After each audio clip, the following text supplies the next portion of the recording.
এখন লন্ডন গেলেন, নিউ ইয়র্কে গেছে, এখন লন্ডন গেলেন, আপনি কিভাবে তার এই বিদেশ সফরকে মূল্যায়ন করেন? ধন্যবাদ বিপুল।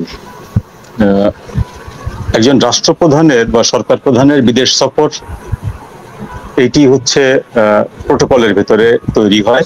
এটা দীর্ঘদিন আগে ঠিক করা হয় যে কি বিষয় নিয়ে আমাদের সাথে কি কি আলোচনা হতে পারে এবং সেই বিষয় নিয়ে সেই সফরগুলো তৈরি হয়।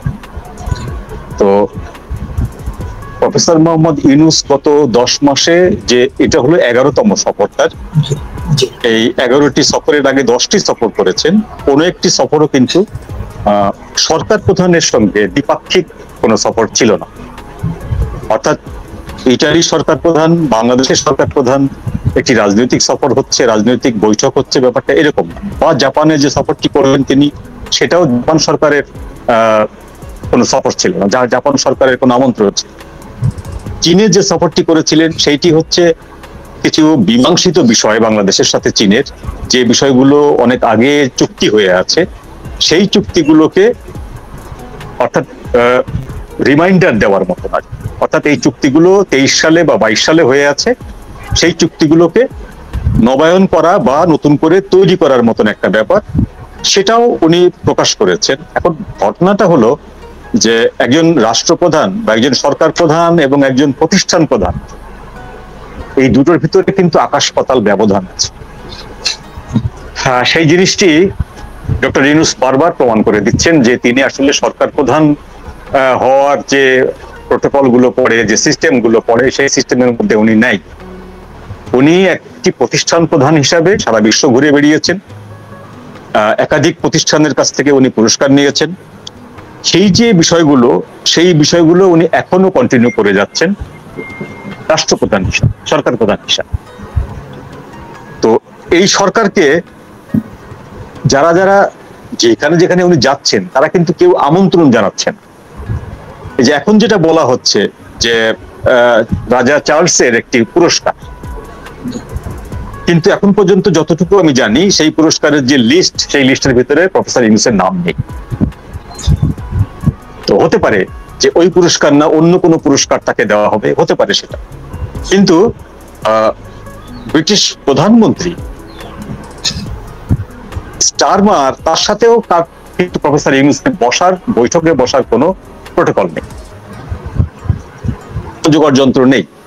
এবং উনি যখন লন্ডনে যেয়ে নামলেন, তখনও ব্রিটিশ সরকারের বা যুক্তরাজ্য সরকারের কোনো বিশেষ প্রতিনিধি বা বিশেষ কোনো মন্ত্রী বা কোনো সংসদ সদস্য বা কোনো উপমন্ত্রী কেউ কিন্তু ওনাকে সম্বর্ধনা জানাননি। সম্বর্ধনা জানিয়েছেন বাংলাদেশের রাষ্ট্রদূত, ব্রিটেনের রাষ্ট্রদূত এবং তার অন্যান্য কর্মকর্তা। তো এইটা আমাদের দেশের জন্য খুব মোটেই গৌরব বয়ে আনে।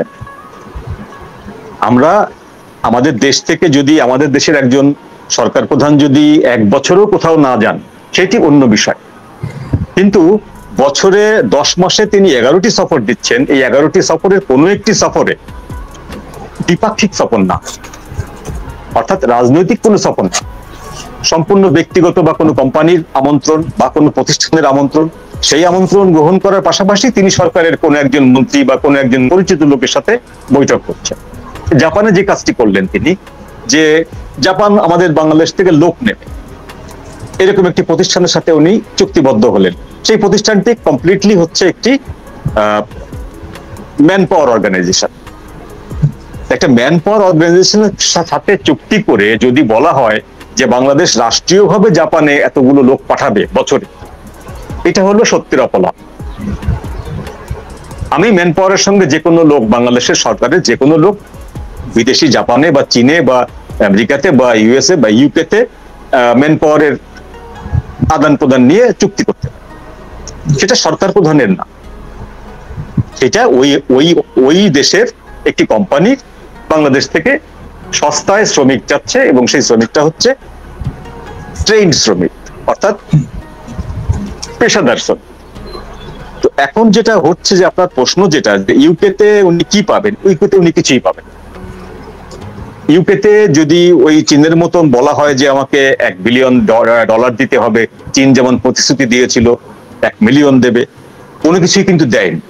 জাপান থেকে 100 কোটি ডলারের যে প্রতিশ্রুতি ছিল সেটাও কিন্তু এমইও সাইন হয়েছে, কিন্তু কোনো সাহায্য আসেনি এখন পর্যন্ত। বিদেশ থেকে কোনো রকম কোনো সাহায্য আসে কিচ্ছু নেই। শুধুমাত্র যে এই যে ওয়ার্ল্ড ব্যাংকের বা এই IMF এর যে আগেকার যে চুক্তি অনুযায়ী যে স্লট গুলো বাকি ছিল সেই স্লটের কিছু টাকা এসছে, এবং রোহিঙ্গাদের জন্য যে বিশ্ব সাহায্যটা USA বন্ধ করে দিয়েছিল সেই সাহায্যটি পরে আবার ওপেন করেছে। এছাড়া এই সরকারের কৃতিত্বে, এই সরকারের আমলে বিদেশের থেকে যতগুলো সফর করেছে কোনো একটি দেশ থেকে একটি পয়সা সাহায্য এখন পর্যন্ত বাস্তবিকভাবে আসে। প্রতিশ্রুতি এসছে, এবার ইংল্যান্ড থেকেও এরকম একটি প্রতিশ্রুতি যাবে, বাংলাদেশের উন্নয়নের সহযোগী হব আমরা, এই ধরনের কিছু আপ্তবাক্য উচ্চারিত হবে। এবং তিনি হয়তো একটি সাইড লাইনে রাজার সঙ্গে দেখা করবেন, রাজার সঙ্গে দেখা করতেই পারেন, প্রধানমন্ত্রীর সঙ্গেও দেখা করতে পারেন, সাইড লাইনে হয়তো নাও করতে পারেন, বা অন্য কোনো মন্ত্রীর সঙ্গে দেখা করতে পারেন। সেখানে দেখা করলে যেটা হয় যে কমন যে ল্যাঙ্গুয়েজ গুলো আসে, যে বাংলাদেশ এবং ব্রিটেন উন্নয়নের সহযোগী, একে অপরের সহযোগিতা করবে, একে অপরকে উন্নয়নের সহযোগিতা করবে, আমরা সন্ত্রাসবাদ নির্মূলে একসঙ্গে কাজ করব, এইরকম কতগুলো কমন কতগুলো টাস্ক থাকে যে জিনিসগুলো এবারও আলোচিত হবে, উচ্চারিত হবে। তো সবচেয়ে মজার ব্যাপার যেটা ঘটতে পারতো এবার, যে ব্রিটিশ প্রাক্তন মন্ত্রী এবং সিনেট সদস্য, পার্লামেন্ট মেম্বার টিউলিপ সিদ্দিকী ওনাকে যে চিঠিটি দিয়েছিলেন প্রফেসর ইউনূসকে সামাজিক মাধ্যমে, বরাবর একটি চিঠি দিয়েছিলেন যে তার বিরুদ্ধে যে অভিযোগগুলো আনা হয়েছে দুদকের, যেহেতু দুদকের একজন বড় কর্মকর্তা ওখানে রয়েছেন, সেহেতু তিনি প্রফেসর ইউনূসের সাক্ষাৎ প্রার্থনা করেছেন যে আমরা এই বিষয় নিয়ে কথা বলতেই পারি। তো যতদূর জানা গেছে যে প্রফেসর ইউনূস সাক্ষাৎকারটি বাতিল করেছেন। এই বিষয়ে বাংলাদেশের উনি তো চিঠি পানি নাই বলে তার প্রেস উইং বলছে। প্রথমে বলা হয়েছিল চিঠি পাননি, কিন্তু চিঠিটা তো সামাজিক মাধ্যমে এসেছে, বিভিন্ন সংবাদপত্রে এসেছে, গার্ডিয়ানের মতো সংবাদপত্র চিঠিটি কপি প্রকাশ করেছে। সুতরাং পাননি এই কথাটা বলার সুযোগ নেই, কারণ বাংলাদেশের যে রাষ্ট্র দূতাবাস রয়েছে ইংল্যান্ডে, সেই দূতাবাস পেয়েছে, তারা ইনফর্ম করেছে। এখন উনি বাতিল করলেন এটা আমরা শুনতে পেয়েছি, কিন্তু এই বিষয়টিও অসমর্থিত, এখন পর্যন্ত নিশ্চিত না যে উনি বাতিল করেছেন কি বহাল রেখেছেন। যতদূর জানা যায় উনি বাতিল করবেন, কিন্তু এটা নিয়ে কথা উঠতে পারতো এই জন্য যে এটা একটা ভালো উদ্যোগ হতে পারত। উনি যদি গ্রহণ করতেন এই সাক্ষাতের প্রস্তাবটা, তাহলে গণতন্ত্রের জন্য যে তিনি এক পা এগিয়ে আছেন, বা তিনি যে গণতন্ত্রের বিষয় নিয়ে ভাবেন, এই বিষয়টি অন্তত পক্ষে প্রমাণ করা যেত। হ্যাঁ, তিনি গণতন্ত্রের পক্ষে ভাবেন, এবং একজন যাকে ভিকটিম বানিয়েছি আমরা, তার সাথে পর্যন্ত আমরা কথা বলতে পারি গণতন্ত্রের স্বার্থে, ন্যায় বিচারের স্বার্থে, এটি বলতে পারতেন। আনফরচুনেটলি সে ঘটনাটি ঘটছে। তো আলোচনার এই পর্যায়ে পর্যন্ত আমার যেটা মনে হচ্ছে যে এইবারকার ওনার লন্ডন সফর একটি ব্যক্তিগত একটি উদ্যোগ, এবং রাজার সঙ্গে দেখা করা, কোনো একটি পুরস্কার নেওয়া, এই পর্যন্তই শেষ হয়ে যাবে। এর সাথে দুই দেশের সরকারি পর্যায়ের কোন রকম কোনো সংস্রব নেই। আপনি সঙ্গে থাকুন। নবী ভাই, আপনার কাছ থেকে শুনি, আপনি তো শুনছিলেন সর্বপ্রথম তিনি USA তে গিয়েছিলেন, নিউ ইয়র্কে জাতিসংঘের অধিবেশনে, সেখান থেকে আসার পর তিনি বহু দেশ ঘুরেছেন, সর্বশেষ জাপান থেকে আসার পর এবার তিনি গেলেন লন্ডনে, এবং জাপানেও তিনি ডক্টরেট ডিগ্রি নিয়েছেন, চীনেও তিনি ডক্টরেট ডিগ্রি নিয়েছেন কুনকুন ইউনিভার্সিটি থেকে, এইভাবে বিভিন্ন জায়গা থেকে ডক্টরেট ডিগ্রি নিয়েছেন। দাভোসে গিয়েছিলেন সুইজারল্যান্ডে, ব্যাংকক গিয়েছিলেন, সাইড লাইনে কথা হয়েছিল, একটা বৈঠক হয়েছিল মোদির সঙ্গে, নরেন্দ্র মোদির সঙ্গে।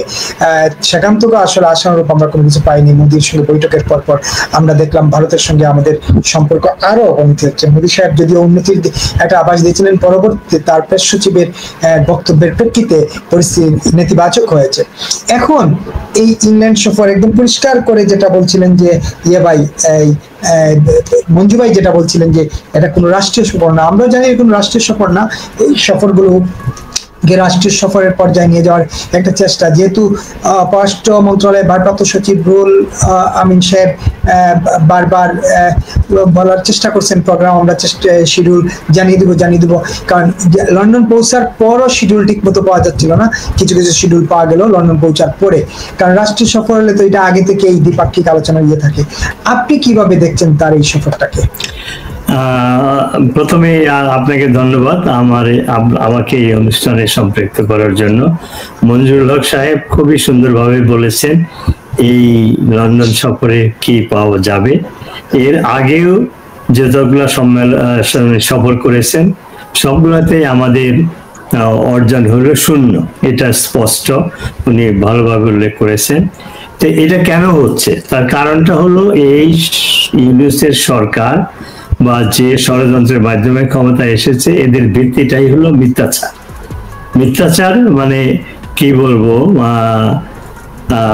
সেই শুরুতেই যদি আমরা বলি যে বৈষম্য বিরোধী আন্দোলনের জন্য এই আন্দোলন শুরু হয়েছিল, সেটা ছিল মিথ্যাচার। এটা ছিল একটা গভীর ষড়যন্ত্র, শেখ হাসিনা সরকারকে ক্ষমতা থেকে সরাতে হবে।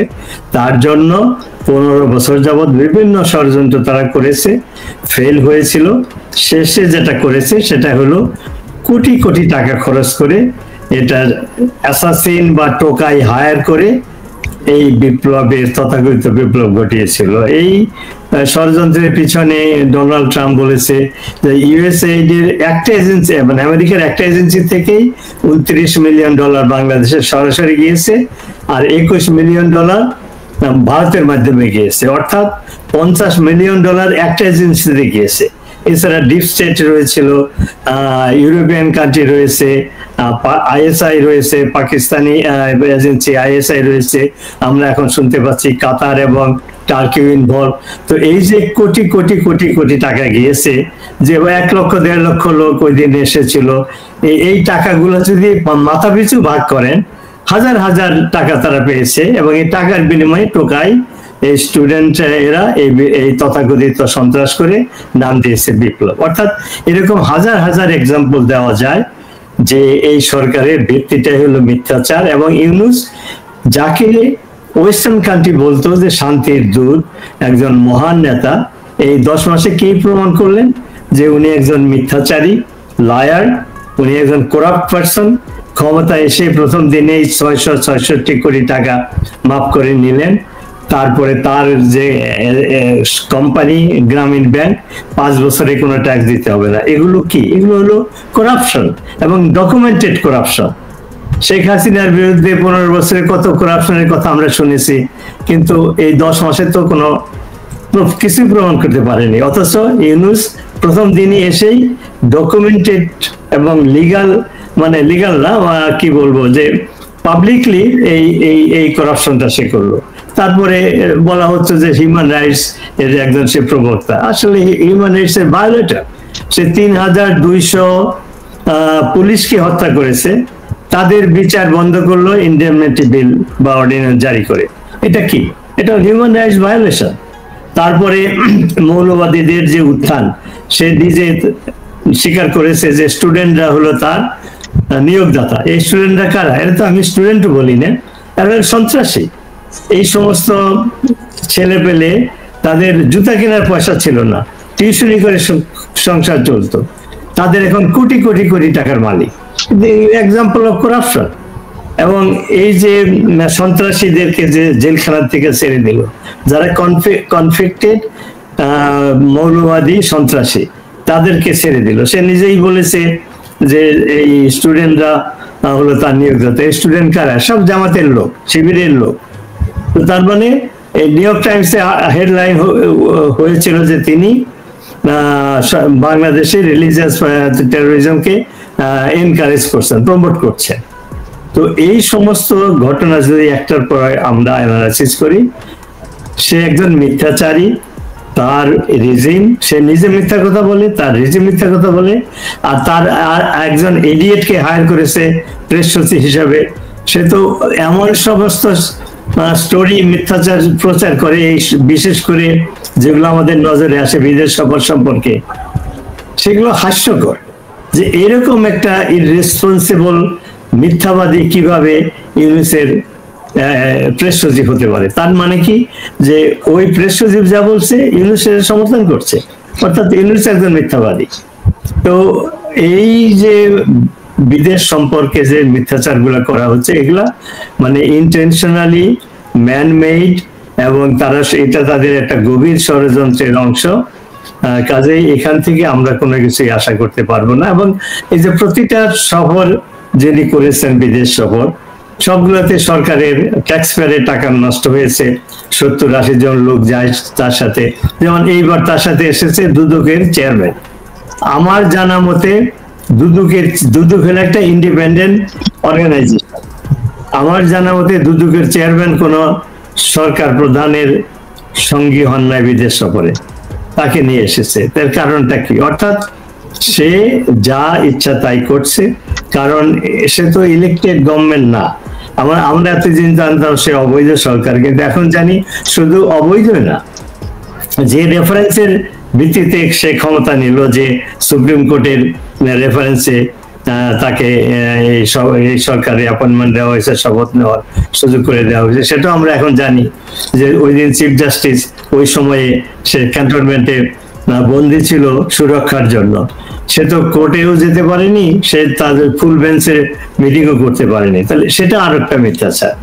তো বাংলাদেশের মানুষকে সে ধোঁকা দিয়ে আসছিল এতদিন, যে ফলস ন্যারেটিভ তৈরি করেছিল বিদেশিদের ষড়যন্ত্রের সহযোগিতা। এবং এটা ইউনূস একটাই সত্য কথা বলেছে, সেটা হলো যে এই বিপ্লব, এই ষড়যন্ত্র meticulously design and meticulously implemented, এই সত্য কথাটাই সে বলেছে। এছাড়া তার এই 10 মাসের শাসন, কুশাসন, দুঃশাসন সবই মিথ্যাচারে ভর্তি। বাংলাদেশের মানুষকে যে এতদিন ধোঁকা দিয়ে আসছিল, কিন্তু এখন সত্য কথা প্রকাশ হচ্ছে। এই যে কয়েকদিন আগে বললো জাতির উদ্দেশ্যে ভাষণে, যে ভাষণটা সে দিয়েছে, সেই ভাষণের প্রতিটি কথাই মনে হচ্ছিল জামাত ওইটা লিখে দিয়েছে, সেটা সে পড়েছে, এবং সেখানে মিথ্যাচারে ভর্তি। সে বলতেছিল যে কি বলে সেফ করিডোরের এটা কানের কি বলে কান চিলে নেওয়ার মতো একটা অবস্থা, এটা এই ধরনের কিছু হচ্ছে না। অথচ আমরা জানি তার যে অ্যাপয়েন্টেড নিরাপত্তা উপদেষ্টা ডক্টর খলিলুর রহমান, তাকে অ্যাপয়েন্টমেন্ট দেওয়া হয়েছিল ওই কারণেই। সে অ্যাপয়েন্টমেন্ট পেয়েই চিটাগাং, কক্সবাজার ভ্রমণ করেছে একাধিকবার। সে সেনা প্রধানকে বাইপাস করে second in command, third in কমান্ডের মাধ্যমে ওইখানে 3 ডিভিশন আমেরিকান বাংলাদেশ সেনাবাহিনীর ডিপ্লয় করে রাস্তাঘাট তৈরি করেছে। আমেরিকান সেনাদের থাকা খাওয়ার জায়গার ব্যবস্থা সে করে ফেলছে। তারপরে এটাও শুনলাম আমরা মিডিয়াতে যে অলরেডি রাখাইনদের জন্য অস্ত্রের শিপমেন্ট এসেছে জাহাজে টার্কির থেকে, সেগুলো ওদেরকে কি বলে ডেলিভারি দেওয়া হয়েছে। তারপরে সে বলতেছে যে এই ধরনের কোনো কাজ হচ্ছে না। আর তারই যে উপদেষ্টা, পররাষ্ট্র উপদেষ্টা তৌহিদুল ইসলাম, তিনি বলেছেন যে নীতিগতভাবে সিদ্ধান্ত হয়েছে। তারপরের দিন তার প্রেস সচিব বলে যে না, এই ধরনের কোনো সিদ্ধান্ত হয় না। তার যে উপদেষ্টা ডক্টর খলিল রহমান, সে বলছে এই ধরনের কোনো প্ল্যান হয় না। অথচ ডক্টর খলিল রহমান নিজে ওই প্রজেক্টের কাজগুলো সে বাস্তবায়ন করেছে, তারপরে মিথ্যা কথা বলতেছে। আর ওই দিন বেতার ভাষণে সে বললো যে এই ধরনের কোনো কিছুই হচ্ছে না, এটা কান ছিলে নেওয়ার মতো অবস্থা।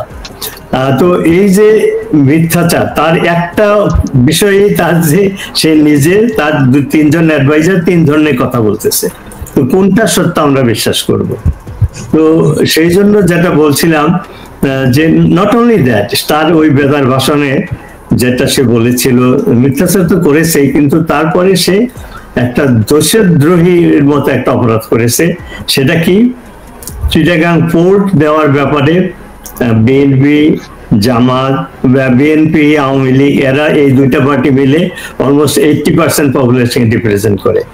তারা পোর্ট বিদেশিদের হাতে দেওয়ার বিরুদ্ধে। সেনাবাহিনী প্রেস কনফারেন্স করে বলেছে তারা এটার বিরুদ্ধে। এত সত্ত্বেও সে কি বলেছে যে যারা চিটাগাং, প্রথম বলছে যে চিটাগাং পোর্ট বিদেশিদের দিলে আমাদের লাভ হবে, আমরা লাভবান হব, আমাদের উন্নতি হবে। তো যারা এটার বিরোধিতা করেছে তাদের বিরুদ্ধে সে বলছে এই একটা সেনাবাহিনীর সবচেয়ে বড় ন্যাশনাল প্রতিষ্ঠান, যাদের দায়িত্ব হলো সার্বভৌমত্ব রক্ষা করা, তারা এবং আওয়ামী লীগ, বিএনপি, এই 3টা দুটো পার্টি আর একটা ন্যাশনাল ইনস্টিটিউশন, তারা বিরোধিতা করছে, ভোট দেওয়া যাবে না। তাদের বিরুদ্ধে সে বলছে, তার জামাতের সমর্থনকে বলছে যে এটাকে প্রতিহত করতে হবে। প্রতিহত করার মানে কি? সরকার প্রধান কখনো এই কথা বলে না যখন দেশের জনগণ ওইটার বিরুদ্ধে, আওয়ামী লীগ বিএনপি যারা 80% পপুলেশন রিপ্রেজেন্ট করে, তারা ওইটার বিরুদ্ধে, ন্যাশনাল ইনস্টিটিউট আর্মি বিরোধিতা করতেছে। এই তিনটা প্রতিষ্ঠানকে সে প্রতিহত করার জন্য আহ্বান জানাচ্ছে। প্রতিহত তাদেরকে আহ্বান জানাচ্ছে, হাতে অস্ত্র রয়েছে। এখনই শেষ করব। তার মানে সে একটা গৃহযুদ্ধের আহ্বান জানাচ্ছে। তো কাজেই এই অপরাধের জন্য সে দেশদ্রোহী, দেশ বিরোধী কাজ করছে, ট্রিজন, এবং তার এই অপরাধের জন্য তার শাস্তি হওয়া উচিত মৃত্যুদণ্ড। ধন্যবাদ। একেবারে। মঞ্জু ভাই, একটা প্রশ্ন করতে চাই। এই যে তিনি এত বিদেশ সফর করলেন, আপনি বলছেন 11টা, আমি আমার কাছে 11টা না 10টার তথ্য, 11টা, এটা নিয়ে বোধহয় 11টা।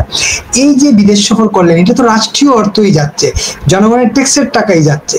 তাই এটার থেকে বেনিফিটটা কি? আর ট্যাক্সের টাকা তিনি কেন তার ব্যক্তিগত কাজে ব্যবহার করছেন? এই প্রশ্নে যাওয়ার আগে আমরা একটু ইতিহাসটা দেখে আসি। যে একজন মানুষ যদি ধরে নিলাম যে গত সরকারের অনেক গাফিলতি ছিল, গত সরকারের অনেক ভুল ছিল, সেই ভুল থেকে সেই সরকারের বিরুদ্ধে মানুষ ফুঁসে উঠেছিল, আমরা যদি ষড়যন্ত্রগুলোকে সাইড করে রাখি, সাইড করে রেখে যদি বলি ঠিক আছে এটি একটি গণ অভ্যুত্থান ছিল, জনগণের একটি ঘৃণা ছিল গত সরকারের, আপনি মসিহা হয়ে এসেছেন, আপনি এই জনগণকে গণতন্ত্র উপহার দেবেন। কি গণতন্ত্র উপহার দেবেন? আপনি প্রথম দিনই করলেন হচ্ছে চরম স্বজনপ্রীতি, যে স্বজনপ্রীতি বাংলাদেশের ইতিহাসে অন্যান্য প্রধানমন্ত্রীরা হয়তো 1-2 বছর পরে করেন। অন্যান্য প্রধানমন্ত্রীদের আত্মীয় স্বজনদেরকে তারা লিগাল ওয়েতে এমপি করে নিয়ে আসে, ডাক দিয়ে এনে বসায় না। কিন্তু শেখ হাসিনা বা খালেদা জিয়া বা জিয়াউর রহমান বা এর আগের সরকার যারা ছিল, এরশাদ, এরা কিন্তু নিজের ভাইকে বা নিজের ভাগ্নেকে বা ভাইস্তাকে টান দিয়ে এনে বসায় না। এরা কোন একটি আসনে সেই আত্মীয়কে নির্বাচন করায়, নির্বাচন করিয়ে সেখানে তাকে ভোট প্রাপ্ত করিয়ে সংসদ সদস্য বানিয়ে তারপরে তারা মন্ত্রী বানায় বা সংসদ সদস্য বানায়। ইনি কি করলেন? ডাক দিয়ে এনে বসালেন, ওনার ভাইয়ের ছেলেকে বসালেন, ওনার গ্রামীণ ব্যাংকের প্রাক্তন ম্যানেজারকে বসালেন, ওনার ইউথ সেন্টারের লামিয়া ইসলামকে বসালেন, এরকম ডাক দিয়ে দিয়ে বসালেন। হঠাৎ করে কাউকে টেলিফোন করে যে আই তুমি আসো, তোমাকে আমি উপদেষ্টা বানাবো, ডাক দিয়ে বসালেন। এই যে আমাদের ফারুকি, এর কি কোয়ালিটি? এই যে ইয়ে করার, এই সংস্কৃতি মন্ত্রণালয়ের উপদেষ্টা হওয়ার কি কোয়ালিটি থাকে? বাংলাদেশে কি এই মাপের কোন কোয়ালিটির লোক ছিল না? ছিল। তার ইচ্ছা হয়েছে তাকে ডাক দিয়ে বসালে। তার মানেটা কি? তার মানে আপনি প্রথম দিন থেকেই স্বেচ্ছাচারী এবং ক্ষমতার অপব্যবহারকারী, প্রথম দিন থেকে, এবং মিথ্যাবাদী। এখন এটাকে নিয়ে যদি আমি আরেকটু পেছনে যাই, তাহলে ব্যাপারটা বুঝতে সুবিধা হবে। সেটি হলো কি, যে আমরা এখন কোন আদর্শ ফলো করছি। আমরা গত 5 আগস্টের পর থেকে, 2024-এর 5 আগস্টের পর থেকে পাকিস্তানি আদর্শ ফলো করছি। আমাদের প্রশাসনে, আমাদের নির্বাহী বিভাগে, আমাদের বিচার বিভাগে, আমাদের আইন বিভাগে, আমাদের সর্বত্র আমরা পাকিস্তানি যে জজবা, পাকিস্তানের সবচেয়ে প্রিয় শব্দ হলো জজবা। তোমার কি আছে? টাকা আছে? নাই। তোমার সম্পদ আছে? নাই। তোমার পাওয়ার আছে? নাই। তোমার অর্থনীতি মজবুত? না। তোমার জনগণ শিক্ষিত? না। তাহলে তোমার কি আছে? জজবা। অর্থাৎ আমার একটি বাঁধ ভাঙা আবেগ আছে, যে আবেগ পৃথিবীর কারণ নাই। এই জজবা দিয়ে আমরা বিশ্ব জিতে নেব। ঠিক জিন্নার পাকিস্তান হওয়ার পরে জিন্নার শাসন শুরু হয়েছিল মিথ্যাচার দিয়ে, এবং জিন্না মারা গেছে মিথ্যা কথা বলতে বলতে, এবং সেই ধারাবাহিকতায় সেই লিগেসি মেনটেন করে প্রফেসর ইউনূস শুরু করেছেন মিথ্যাচার দিয়ে, এবং এরপর থেকে যতগুলো কাজ করেছেন তিনি, প্রত্যেকটা কাজ হচ্ছে মিথ্যাচার এবং ক্ষমতার অপব্যবহার। অর্থাৎ তিনি যে পাওয়ারটা হ্যান্ডেল করছেন, সেই পাওয়ারটাকে তিনি মিসইউজ করছেন, বেআইনি কাজ করছেন। মজার ব্যাপারটা হলো যে এই বেআইনি কাজ করার জন্য তাকে কোথাও জবাবদিহি করতে হচ্ছে। আমাদের বাংলাদেশের ট্র্যাজেডিটা কোন জায়গায়? আপনি এই ইংল্যান্ডের সফরের প্রসঙ্গটি বাদ দিন, আমাদের ট্র্যাজেডিটা কোন জায়গায়? আমাদের সমস্ত জনগণ, সাধারণ জনগণ, আমরা টের পাচ্ছি যে এই সরকারের যতগুলো লোক আছে, এই সরকারের পেট্রোনাইজ যতগুলো শক্তি আছে, এই যে ছাত্র সংগঠনগুলো বা এই যে নতুন পার্টি, এই প্রত্যেকটা লোক দুর্নীতিগ্রস্ত, প্রত্যেকটা, এভরিবডি দুর্নীতিগ্রস্ত এবং প্রমাণিত। হ্যাঁ, তো এই যে 10 মাসের ভিতরে তারা কোটি কোটি টাকা হাতিয়ে নিচ্ছে দুর্নীতি করে, একটা সরকার আদ্যপান্ত মিথ্যা কথা বলে যাচ্ছে জনগণের সাথে, রাষ্ট্রের সাথে, বিচার ব্যবস্থার সাথে মিথ্যা কথা বলে যাচ্ছে, প্রেসিডেন্টের সাথে, প্রধান বিচারপতির সাথে, সেনা প্রধানের সাথে, সবার সাথে মিথ্যা কথা বলে যাচ্ছে। ওয়াইরাজ এই দেশে একজন সেনা প্রধান আছেন, বিমান বাহিনী প্রধান আছেন, এয়ার ভাইস মার্শাল মানে নৌবাহিনীর প্রধান আছেন, সুপ্রিম কোর্টের প্রধান বিচারপতি আছেন, হাইকোর্ট ডিভিশনের প্রধান বিচারপতি আছেন, মহামান্য রাষ্ট্রপতি আছেন, বিশাল একটা বড় সুশীল সমাজ আছেন। এদেশের অধ্যাপক, শিক্ষক থেকে শুরু করে বিশাল একটা শ্রেণী আছে। আমি যদি শ্রেণীটাকে প্যারাসাইট না বলি, পরগাছা না বলি, যদি জেনুইন শ্রেণী বলি, তাহলে একটা বুদ্ধিজীবী শ্রেণী আছে। এই প্রত্যেকটা শ্রেণী পেশার মানুষ যখন এইরকম একটি জলজ্জান্ত অন্যায়, মিথ্যাচার, ক্ষমতার অপব্যবহার, স্বৈরাচারী আচরণ, অগণতান্ত্রিক আচরণ এবং ফ্যাসিজম মেনে নিয়ে চুপ করে বসে থাকে, তাহলে এই জাতির কপালের যে দুর্ভোগ, সেই দুর্ভোগ মেটাবার ক্ষমতা বিশ্বের কোনো জাতির নেই, কারো নেই। আমাদের এই যে দুর্ভোগ, আমাদের যে পতন, এই পতন থেকে আমাদেরকে কেউ রক্ষা করতে পারবে। আমি একটা জিনিস সবসময় মনে করি, এই জিনিসটা আপনার এই অনুষ্ঠানে সুযোগ পেয়েছি তাই একটু আলোচনা করে নিই। সেইটি হলো যে জিওপলিটিক্সে আমার কোনো শত্রু নেই, জিওপলিটিক্সে আমার কোনো বন্ধু নেই। এটি হচ্ছে মডার্ন ফিলোসফি। আমাদের প্রাক্তন ফিলোসফি হচ্ছে যে বিদেশে আমাদের কোনো শত্রু নেই, আমাদের সব বন্ধু, আমরা জোট নিরপেক্ষ, আমরা কোনো জোটে নেই, আমরা নিরপেক্ষ, সবার সাথে বন্ধুত্ব, কারোর সঙ্গে শত্রুতা নয়। এটা হলো প্রাক্তন একটা সিস্টেম। বর্তমান বিশ্বে, বর্তমান কর্পোরেট বিশ্বকে যেটা আমরা বলি, কর্পোরেট বিশ্বে আপনার বন্ধু কেউ নেই, আপনার শত্রু কেউ নেই। আপনি কিভাবে সেখানে নিয়ন্ত্রিত হবে? Only dollar. আপনার পয়সা আছে, আপনি পাওয়ারফুল। আপনার পয়সা নেই, আপনি ভিক্ষার ঝুড়ি হাতে বিভিন্ন পরাশক্তির সামনে দাঁড়িয়ে, এবং সেই পরাশক্তি যখন আপনাকে একটি অপমানজনক শর্ত দেবে, আপনি সেটা মানতে বাধ্য। আজকে পাকিস্তান অপমানজনক শর্তে ওয়ার্ল্ড ব্যাংক থেকে টাকা নিচ্ছে, চীন থেকে টাকা নিচ্ছে, তুরস্ক থেকে টাকা নিচ্ছে, আবুধাবি থেকে টাকা নিচ্ছে, কাতার থেকে টাকা নিচ্ছে।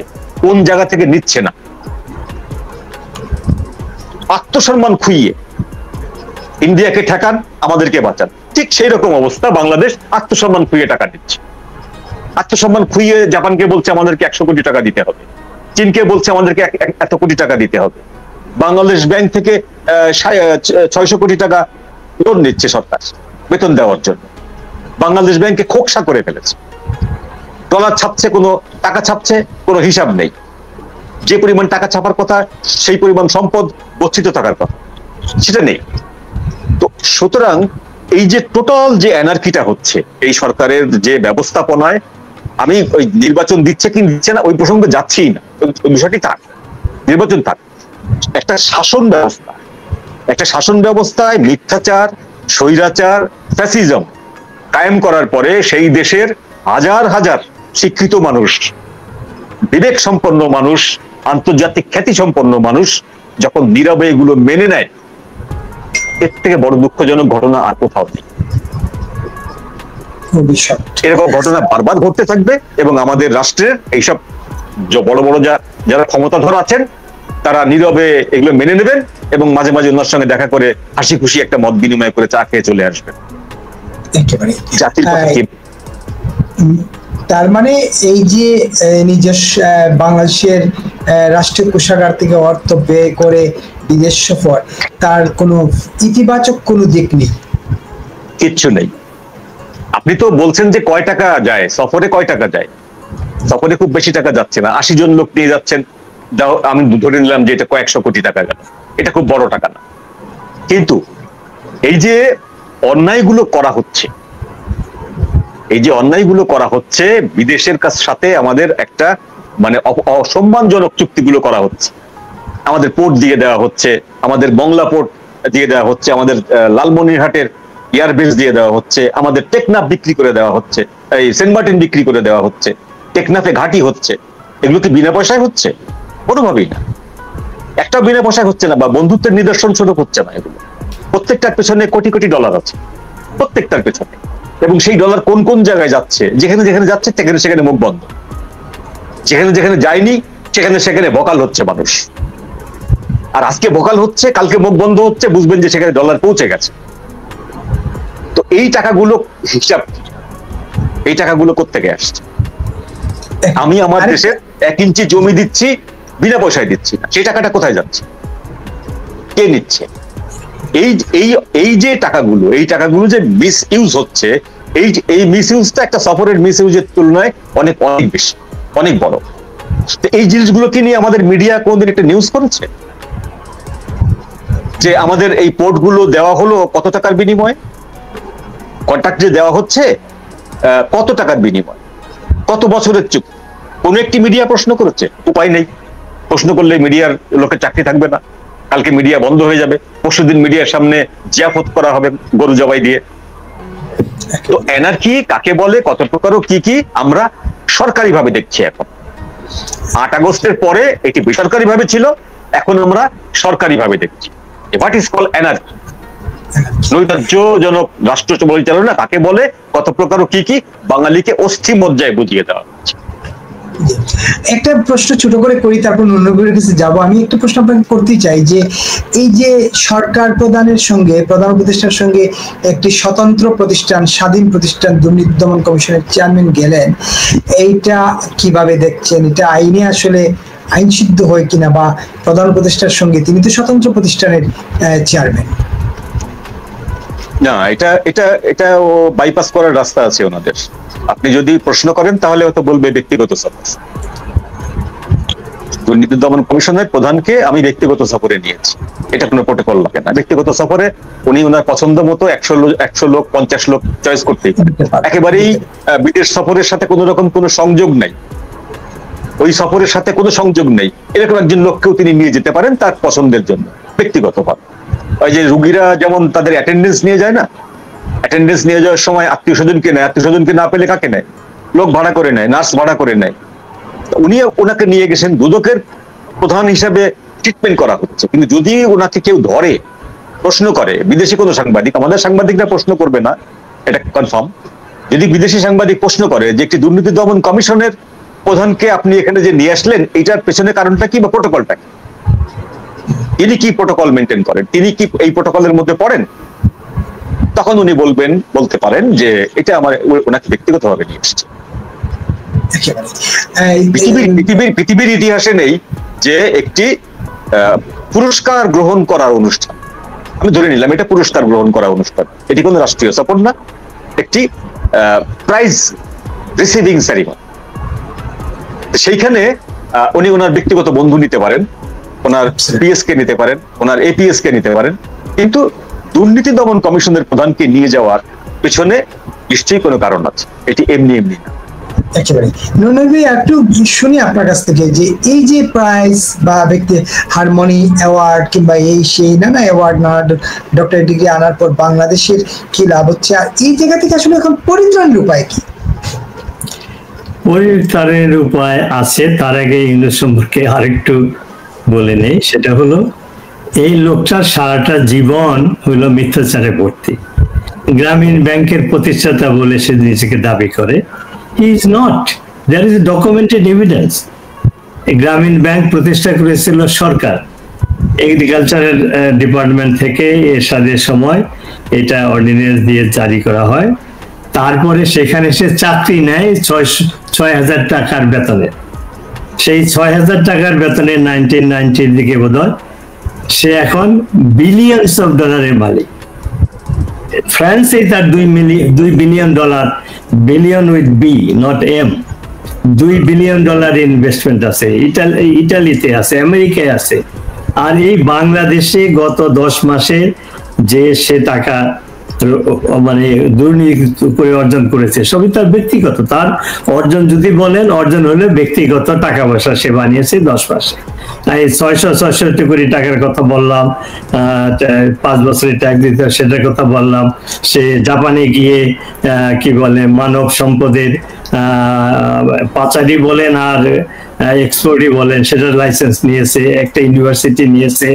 তো ওই যে হাতির 2 দাঁত আছে না, ওই 2 দাঁত দিয়ে যে খায় এটা আমরা জানি, কিন্তু তার ভিতরে কিন্তু আরো অনেকগুলো দাঁত থাকে। আমি যে দুর্নীতির কথা বললাম এটা ওই হাতির 2 দাঁতের মতো, কিন্তু ভিতরে যে সে কত দুর্নীতি করেছে সেটার হিসাব যখন সে ক্ষমতায় থাকবে না তখন আমরা জানতে পারবো। তো আপনার প্রশ্নে ফিরে আসি, সেটা হলো তার যে অর্জন এই 10 মাসে, সেটা হলো ব্যক্তিগত আর্থিক অর্জন, আর একটা হলো রিভেঞ্জ, যে কি বলে শেখ হাসিনা আওয়ামী লীগের বিরুদ্ধে তার যে প্রতিশোধমূলক যে আক্রোশ, সেগুলো সে বাস্তবায়িত করতেছে। এটা তার একটা বিরাট অর্জন। আর হিউম্যান রাইটস ভায়োলেশন এগুলোর কথা তো আমি বললামই। তো এখন তার যে শেষ যে ষড়যন্ত্র, সেটা হলো যে তার আগের সব ষড়যন্ত্র ব্যর্থ হয়েছে, আমরা সবাই জানি, সেগুলো নিয়ে আমি আলোচনা করতে চাই না। শেষবার যখন দেখলো যে তার পায়ের নিচে আর মাটি নেই, তখন সে আমেরিকার উপর নির্ভর করলো, যে আমেরিকা যা চেয়েছিল গত 50 বছরে বঙ্গবন্ধু যেটা দেয় না, শেখ হাসিনা দেয় নাই, সেটাকে সে দিয়ে সে ক্ষমতায় থাকবে। এবং জনগণের প্রেসারে সে ইলেকশনের ডেট দিল এপ্রিল মাসে। এই এপ্রিল মাসে ইলেকশন হবে না, কারণ যখন অলরেডি আমি আগে উল্লেখ করেছি যে রাখাইনে আমেরিকান অস্ত্র চলে গেছে, রাখাইন আর্মি মায়ানমারের সেনা সরকারের বিরুদ্ধে তারা অ্যাকশন নেবে, তখন যুদ্ধের সম্ভাবনা হতে পারে। বাংলাদেশে যখন দেখবে যে কি বলে সেনাবাহিনী, মায়ানমার সেনাবাহিনী যখন দেখবে যে বাংলাদেশ তারা হোস্টাইল অ্যাক্টিভিটি পার্টিসিপেট করতেছে, তখন বাংলাদেশের বিরুদ্ধে গোলাগুলি হতে পারে। আর আগে উল্লেখ করেছি চায়না আমেরিকার এই এবং ইংলিশ সরকারের এটা মেনে নিবে না, ইন্ডিয়াও মেনে নিবে না, রাশিয়া তাদেরকে সাপোর্ট করবে। তো এই যে আন্তর্জাতিক প্রক্সি ওয়ার বাংলাদেশে যখন হবে, গোলাগুলি শুরু হবে, তখন ইউনিস বলবে যে না, এই যুদ্ধ অবস্থায়, এবং সে সময় নিয়েছে এপ্রিল পর্যন্ত যে এর মধ্যে এই ধরনের একটা ঘটনা ঘটে যাবে, তো তখন সে বলবে যে না, এর মধ্যে ইলেকশন করা যাবে না। তো সে সারা জীবন বা আজীবন ক্ষমতায় থাকার জন্য সে বলবে যে ইলেকশন এই অবস্থায় করা যাবে না। তো এইটা হলো তার ষড়যন্ত্র, কিন্তু এই ষড়যন্ত্র সে সফল হবে না, কারণ ঐতিহাসিকভাবে আমরা যদি দেখি আমেরিকার এই ষড়যন্ত্র আফগানিস্তানে, ভিয়েতনামে, ইরাকে বাস্তবায়িত হয় নাই, সিরিয়াতেও হবে না, লিবিয়াতেও হয় নাই। এই সমস্ত কারণে এই প্রজেক্ট ইউনুসের যে আশা বা তার স্বপ্ন যে আমেরিকার মাধ্যমে সে আজীবন ক্ষমতায় থাকবে, এটা বাস্তবায়িত হবে না। বাংলাদেশের মানুষ সাফার করতেছে ঠিকই, কিন্তু তারা তাদের পিঠ যখন পিছনে থেকে যায় তখন তারা সামনের দিকে আগায়। আওয়ামী লীগের সমর্থনে 50-60 জনের ঝটিকা মিছিল হতো, এখন হাজার হাজার লোক মিছিল করতেছে। বিএনপি তাদের যে ভুল, তারা ভুল এখনো, it is not too late. তারা যদি তাদের ভুল সংশোধন না করে তাহলে তাদের অবস্থা বাংলাদেশে ওই এরশাদের পার্টির মতো অথবা পাকিস্তানের মুসলিম লীগের মতো অবস্থা হবে। তো এই সমস্ত পরিস্থিতি বিবেচনা করলে, যদিও আমরা আমাদের পরাজয় হয়েছে ইনিশিয়ালি গভীর ষড়যন্ত্রের কাছে, কিন্তু আলটিমেটলি আমরা জয়ী হব, বাংলাদেশের মানুষ ঘুরে দাঁড়াবে। আমি এই প্রসঙ্গে আরেকটা বিষয় এতক্ষণ আমরা আলোচনা করিনি, সেটা বললে আমি শেষ করব। সেটা হলো সেনাবাহিনীর দায়িত্ব। বাংলাদেশের যে বর্তমান যে পরিস্থিতি, এটার জন্য সেনাবাহিনীও দায়ী, শুধু ইউনিট সরকার দায়ী না। 5ই আগস্টের আগে 3rd আগস্টে তারা যদি ওই দরবারে মিটিং করে সিদ্ধান্ত না নিত, কিসের জন্য সিদ্ধান্ত নিয়েছিল? যে তারা এই সন্ত্রাসীদের বিরুদ্ধে কোনো অ্যাকশনে যাবে না, কারণ ইউনাইটেড নেশনসে হিউম্যান রাইটস কমিশনের টার্কের কাছ থেকে টেলিফোন পেয়ে তারা বলেছিল যে ইউনাইটেড নেশন চাকরি হারাবে, সেই জন্য তারা সেই সময় আমি বলবো বিট্রে করেছে। একটা বৈধ নির্বাচিত সরকারকে রক্ষা করার দায়িত্ব তাদের ছিল, তা না করে তারা অবৈধ সরকারকে আজ পর্যন্ত রক্ষা করে যাচ্ছে। এই যে পরিস্থিতির সৃষ্টি হয়েছে, এক টাকওয়ালা কি ব্যারিস্টার আছে ফুয়াদ, সে বলে যে সেনাবাহিনীকে 32 নম্বরের মতো গুড়িয়ে দেবে। এই কথা বলার পরে তাকে ডেকে নিয়ে চাটা খাইয়ে আবার বাসায় ফেরত দিল। তাকে তার বিরুদ্ধে তো অ্যারেস্ট করা উচিত ছিল। তারপরে এই যে স্লোগান হয় জেনারেল ওয়াকার না হাসনাত, এইটার স্লোগান হয়, এর জন্য তো ওদের অ্যারেস্ট করা উচিত ছিল। তো যাই হোক, এই যে আমি শেষ করছি আর 30 সেকেন্ড, যে এই যে ইনসাল্টিং অ্যাক্টিভিটি গুলা হচ্ছে সেনাবাহিনীর বিরুদ্ধে, সেনাবাহিনীকে একটা মানে কি বলবো আনসার বাহিনীর মতো অবস্থার মতো চেষ্টা করছে ইউনূস এবং তার সমর্থকরা। সেনাবাহিনী কেন চুপচাপ? তাদের দায়িত্ব সার্বভৌমত্ব রক্ষা করা। সেনাপ্রধান ক্ষমতা নিয়ে বলেছিল আপনাদের জানমাল রক্ষা করার দায়িত্ব আমার হাতে। এই যে লোকগুলো মারা গেল, এই যে ক্ষতি হলো, সে কি করেছে? সে নাকে তেল দিয়ে ঘুমাচ্ছে, মাঝে মধ্যে একটা হুঙ্কার দেয়, তারপরে আবার নিশ্চুপ হয়ে যায়।